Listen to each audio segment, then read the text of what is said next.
self-love being a New Year's resolution? Why is that a good thing or a bad thing? Yeah, obviously self-love is always going to be a good thing, but one of the reasons I think that self-love as like a New Year's resolution is that it kind of makes self-love a seasonal thing. Like it's only for special occasions. And you know me, I am not an advocate for that. I want self-love to be a lifestyle. I want it to be a choice that you make every single day, not just something that, okay, we got an arbitrary date coming up. Now I'm going to start prioritizing myself. Now I'm going to start setting boundaries. Now I'm going to start working out. Now I'm going to start journaling. No, you can start any time that you want. So what's another time that we often see this is somebody might get engaged. Yes. And then, oh, it's gym time.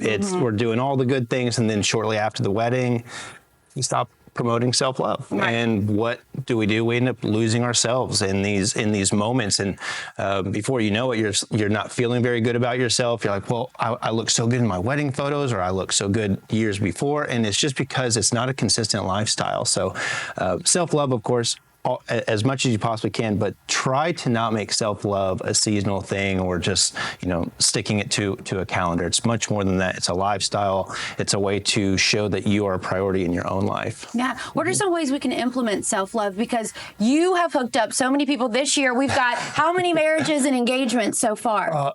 Just this past month, I had 4 engagements and 2 weddings. Yeah. So when you're teaching and coaching these people, are you telling them to implement self-love before they even find a partner? Yeah, you have to have these behaviors in check before you meet somebody. Again, that's another arbitrary thing. It's like, am I going to start showing myself love when I get into a relationship? It's like, no, you need to be doing that first. And then when you do that, you become the most attractive version of yourself. And what do? You attract the best people as well.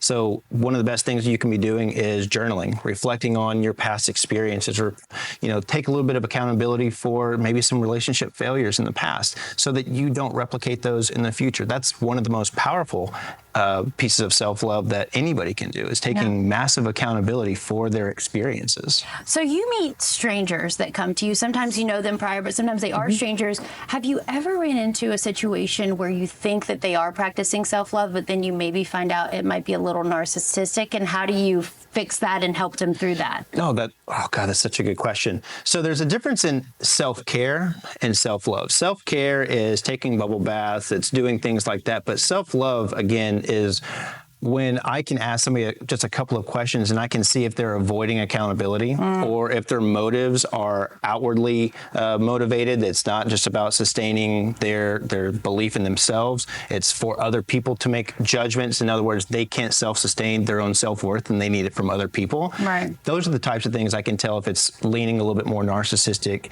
as opposed to being a genuine form of self-love. Yeah. All right. I know a lot of people watching right now, they want to start the new year off right. What are some different things that you offer when we come to you for coaching? Sure. One of the biggest things that I released just this past month, or about 2 months ago, was my Mind's Eye Journal. It's one of the most powerful tools that I can recommend anybody get off of my website. It's going to help you whether you're in a relationship, whether you're dating, whether you're single, to help you reflect on some of the behaviors you have probably been guilty of in the past, help you understand yourself more, so that when you're in healthy relationships, or helps you get into healthy relationships, but when you're in a relationship, just making sure that it's more sustainable. And again, it's not just a arbitrary thing. It's something that's a lifestyle. Yeah. All right. We're just out of time, Brock. I love having you on the show. If we want to find out more information, we want to see everything you're up to, where do we go? Sure. You go to my website, brockolson.com. You can follow me on Instagram @TheBrockOlson, or follow me on Facebook. Slide into my DMs if you have any dating or relationship questions.